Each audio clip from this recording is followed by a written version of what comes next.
Hi, my name is Brittany J. Jones. In this video, I will be demonstrating how to stitch in the ditch. Stitching in the ditch is one of my favorite ways to close up waistbands, plackets, sometimes even collars depending on the garment. It gives you a really beautiful finish on the inside of your garment if you prefer machine sewing over hand sewing. So let's go ahead and do a stitch in the ditch.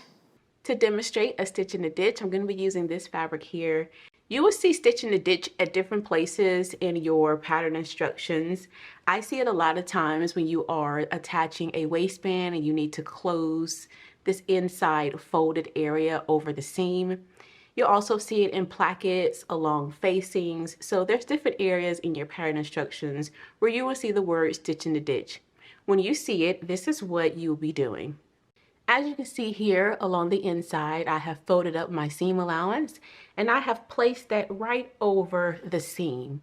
So again, if you're making a skirt and this is the waistband, or some pants and this is the waistband, then you would fold up your seam allowance according to your instructions.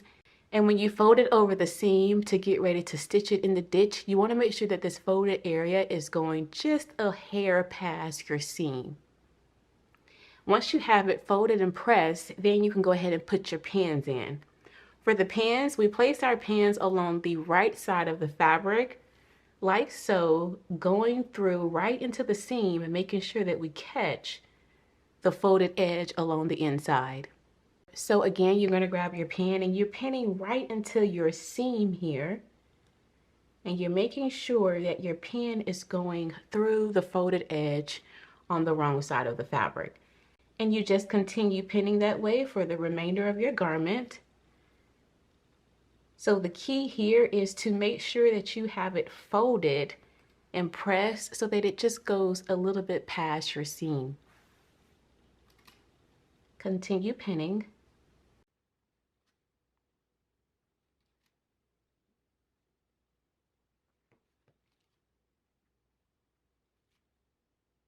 Now that we have it all pinned, we can go to the sewing machine. We will back stitch at the beginning of our stitch, and you just want to make sure that you're keeping your needle right here in between this waistband and your fabric for your garment, stitching right in the ditch, making sure that you are catching this inner fold on the inside of the garment while you are sewing. Let's go ahead and do that now.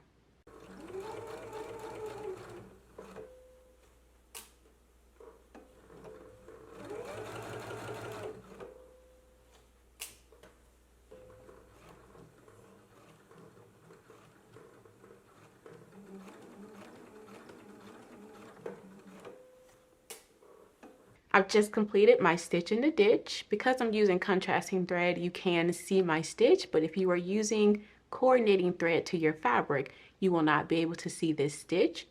So this is what it looks like on the right side of the fabric.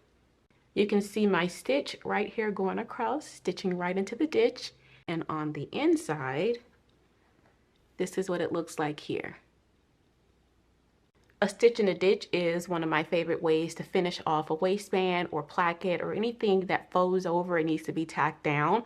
But there's also many other ways that you can do it, especially by hand, if you prefer to do slip stitching. I hope you've enjoyed seeing how to do a stitch in the ditch.